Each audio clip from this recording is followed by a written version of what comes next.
Cinema hall के दोस्तों, नमस्कार।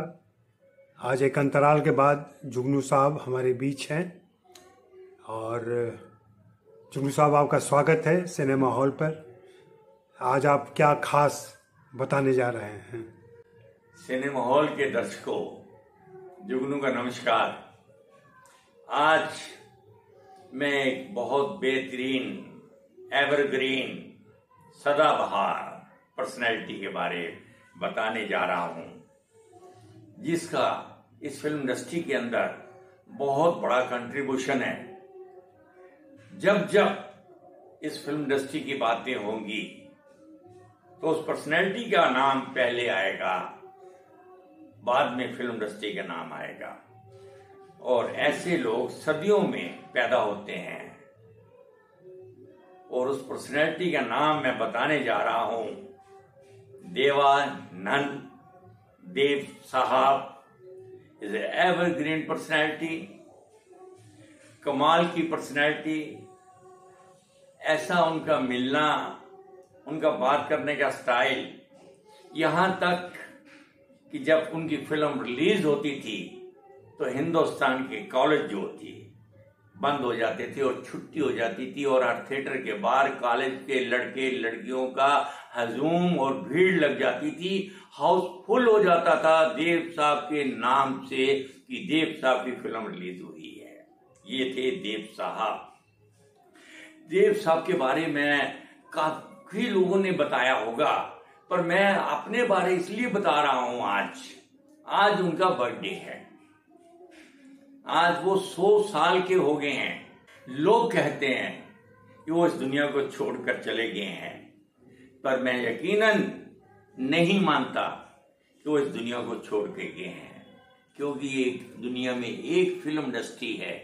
इंडस्ट्री तो हजारों हैं, पर फिल्म इंडस्ट्री की खूबी ये है कि वो यहाँ आता है, वो हमेशा हमेशा के लिए अमर हो जाता है। देव साहब कहीं नहीं गए, आज भी वो हमारे बीच में हैं। और अभी मैं इस टाइम उनका बर्थडे सेलिब्रेट कर रहा हूं। देव साहब, वेरी वेरी हैप्पी बर्थडे। आपने तो जिंदगी में हमेशा मुस्कुराना सिखाया है दुनिया को। मुस्कुराते रहे हैं और जाते टाइम भी आप मुस्कुराते हुए चले गए। और आपने कहा था कि मेरा सदाबहार चेहरा दुनिया में वैसा ही रहना चाहिए जैसे दुनिया की नजर में मेरा इमेज है।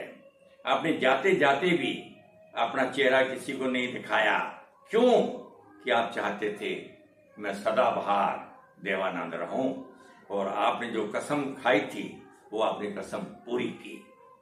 लंदन में आपका इंतकाल हुआ और वहीं पर आपका फ्यूनरल हुआ, और आपने अपना चेहरा दिखाने के लिए मना किया था।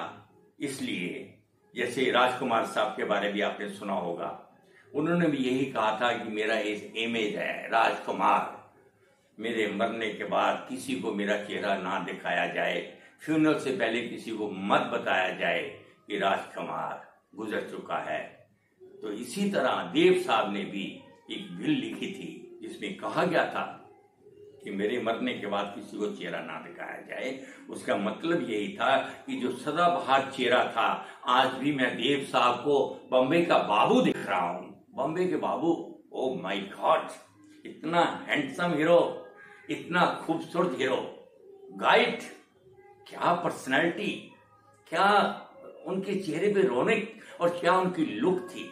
हम दोनों, क्या काम किया था हम दोनों के अंदर। जॉनी मेरा नाम, वाह, क्या काम किया था। इसका नाम है देव साहब। अब मैं देव साहब के बारे थोड़ा सा आपको फ्लैशबैक में ले जाता हूं। देव साहब गुरदासपुर के अंदर पैदा हुए 1923 में, 26 सितंबर। 4 भाई, 1 बहन। पिताजी इनके वकालत करते थे, एडवोकेट थे, और एक भाई जो था वो भी एडवोकेट बना। और चेतन साहब बॉम्बे में इतने बड़े डायरेक्टर, हीर रांझा, हकीकत, बड़ी बड़ी फिल्मों के डायरेक्टर। उनके छोटे भाई गोल्डी पीजे अनंत इतने बड़े डायरेक्टर, इतने बड़े डायलॉग राइटर, और जो उनको म्यूजिक की सेंस थी और जो गाना पिक्चराइज करते थे, आज तक कोई नहीं कर सका। ये थे विजय अनंत, देवानंद। इनकी तिकड़ी, इनकी जो आपस में कॉम्बिनेशन था, इस फिल्म इंडस्ट्री के ऊपर होल्ड किया, होल्ड 82 ईयर देव साहब अपनी बुलंदियों पे चलते थे और एंड तक वो फिल्म बनाते गए। और जब उनकी डेथ हुई उस टाइम भी वो लंदन में हरे रामा हरे कृष्णा स्क्रिप्ट 2 लिख रहे थे जब उनको हार्ट अटैक हुआ। ये थे देव साहब। तो गुरदासपुर में पैदा हुए, छोटी एजुकेशन गुरदासपुर में हुई, उसके बाद वो धर्मशाला चले गए पढ़ने के लिए। बाद में गवर्नमेंट कॉलेज लाहौर में उन्होंने बीए ऑनर इंग्लिश में वो किया। इंग्लिश उनकी बड़ी पावरफुल थी। और देव साहब अपनी मां से बहुत प्यार करते थे। मां बीमार रहने लगी, मां की खातिरदारी में लगे रहे, और एक वक्त ऐसा आया कि उनकी मां गुजर गई। तो देव साहब ने सोचा कि अब क्या किया जाए। तो उन्होंने उस टाइम डिसीजन लिया कि मुझे बॉम्बे जाना चाहिए।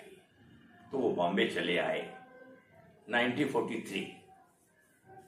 और यहां पर कहावत है ना कि जब तक आप स्ट्रगल नहीं करेंगे, मेहनत नहीं करेंगे, हर आदमी को स्ट्रगल तो करना ही पड़ता है, कोई भी हो।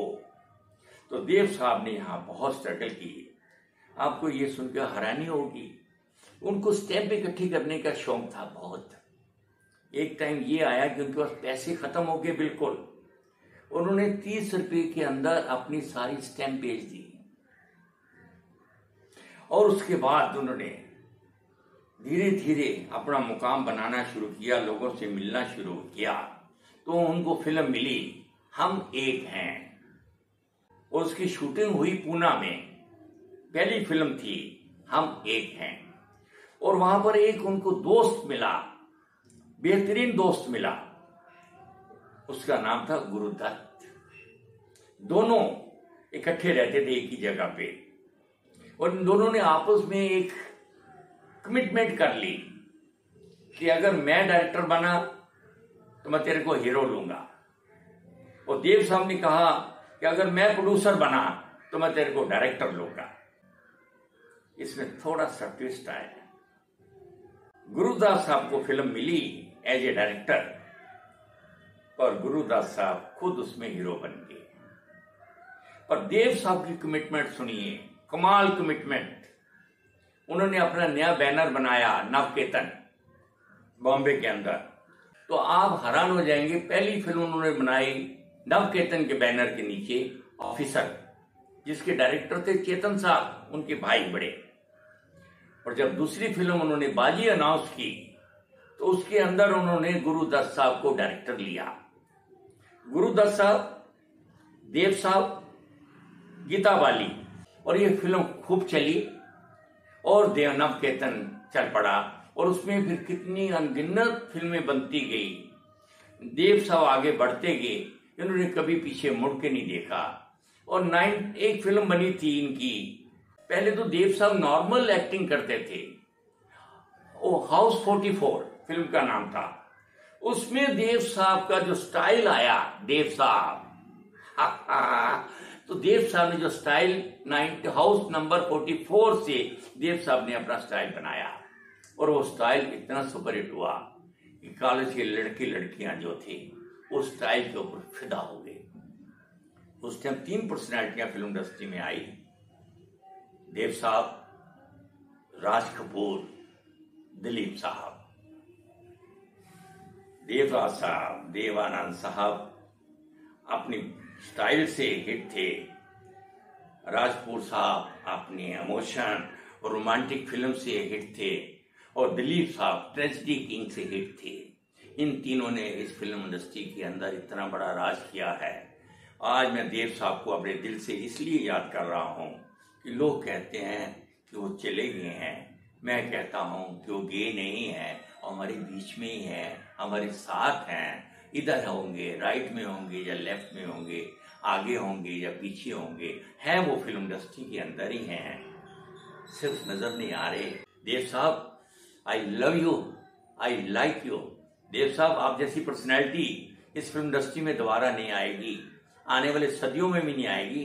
देव साहब एक ही देव साहब जो हमेशा हमेशा के लिए एवरग्रीन, सदाबहार। देव साहब, मैं आज आपका बर्थडे एंजॉय कर रहा हूं और मैं सारे देशवासियों को हाथ जोड़ के एंजॉय करने के लिए बोल रहा हूं कि आज देव साहब का बर्थडे सेलिब्रेट करिए और हर जगह पार्टियां करिए। जैसे देवा साहब पार्टियां करते थे, देव साहब को पार्टी का बड़ा शौक था और देव साहब इतना एंजॉय करते थे। देव साहब, very very happy birthday, happy birthday, happy birthday. Thank you very much.